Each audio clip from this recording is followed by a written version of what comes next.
place of any police interaction.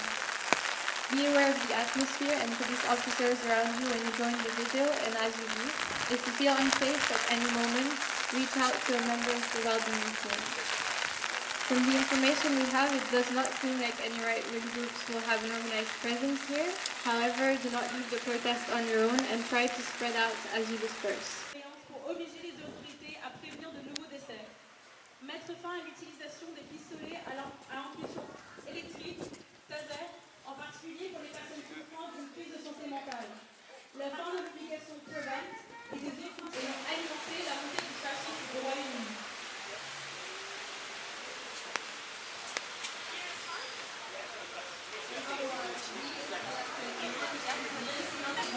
That's fine. As long as those steps are slow. Please. Pretty, please. Pretty, please. Come on. So, you've done a good job, but obviously we need to get the steps now. Okay.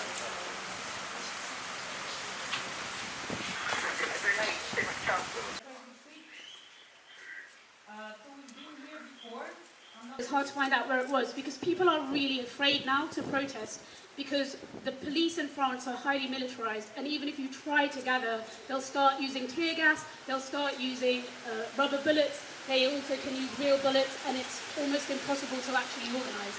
So one of the things that I learned at that protest was that Mohammed was an Uber Eats delivery driver. He was on a scooter. He was going down the Cours Liotard, one of the main roads in Marseille. It was after all of the uprisings had begun, and he was shot in the throat by a police bullet while he was filming. And that created a cardiac arrest, and now he's dead. His brother is in jail. He's of Algerian origin, and during the rally, his mother and his family couldn't be there because they'd taken his body back to Algeria to be buried. Now, Mohammed is just one of countless people who've been murdered and ruthlessly assassinated in cold blood by the police. Before Mohammed was murdered, I was actually working in Paris, and I tried to go to the Champs-Élysées to protest and to be there in solidarity with the uprising in resistance to the assassination of Nahel. It was impossible for us to gather. There were many racialized people, young people who wouldn't normally be on the Champs-Élysées, the richest road in Paris, trying to gather to show our solidarity and show our resistance. But the police were tear-gassing young people sitting on benches, people who weren't even walking around or standing, to try to get them to move out of the way. I was filming with my camera, and 10 police officers with riot shields all formed in formation against me like it was some kind of battle against me and the police.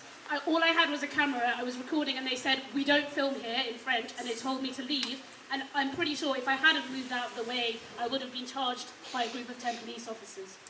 This is the state of policing in France. It's the state of what is actually a fascist dictatorship. This was inside the car. They shot him one single bullet in the front of the head. He's died the same way, I believe. He's died the same way. Even they say that he's passed away in an hospital. I don't think. Before 10 and midnight, how do you think one person have a bullet in her head must live after 2 hours or 3 hours? No. Chris Kaba passed away the same day on the 5th of September in the hands of the Met Police. They wanted possible to save him, but they prefer to kill him as they killed Nahel inside the car. No, that brutality of the police must stop. We need to see our kids grown up. They have a big opportunity. They don't bear our children this age. No way. 17, Nahel 17. Chris Kaba 24. And he left behind him a baby girl. Now is 7 months. In 2 days, we will be 8 months without father. How can you imagine as a parent? How you can imagine as a mother? This pain is not end. And when I heard that Chris's auntie told me that something happened to France exactly the same way with Chris, my heart was beating. I was suddenly crying. And when he sent me the video, I saw Monia, Nahel's mother. My heart, I don't know how to express myself. But one thing, it gives me the encouragement to go in France, to see Monia, to support Monia. He said that, I want you to be with me.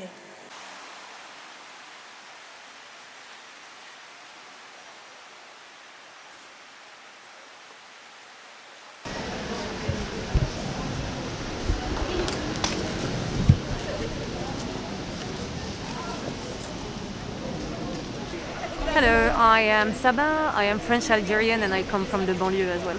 Today was a protest to show solidarity, like first of all with the family of Nahel in France who was shot by the police, but also to ask for the end of police violence in France. So surprisingly, there's a few things that have happened. So the first shocking one was that the union of the police called Alliance kind of tried to call a war on us, like on protesters, and also called protesters hordes of savages and pests, which is extremely offensive and which is also infuriating. The government stayed silent on that, which is shocking, and I'm a French citizen and I just feel deeply shocked that the government didn't denounce that. The government instead of addressing the problems of police violence and of inequalities in France, the government actually is pretending that it's the parents' fault, and generally people from this neighborhood are people who have money, several jobs, parents are not necessarily around, but even if they were, there are places where public services are either very low quality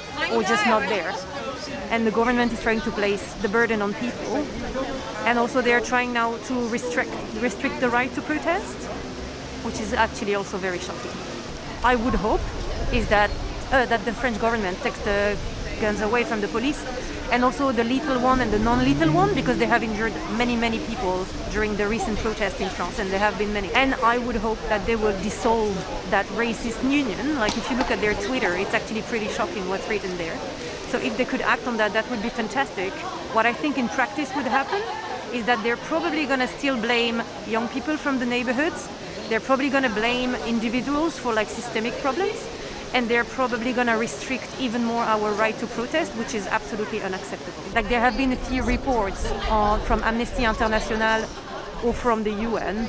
Even Europe is calling us on racism and asking us to address this problem. So it would be great if we actually start first acknowledging it and then acting upon that.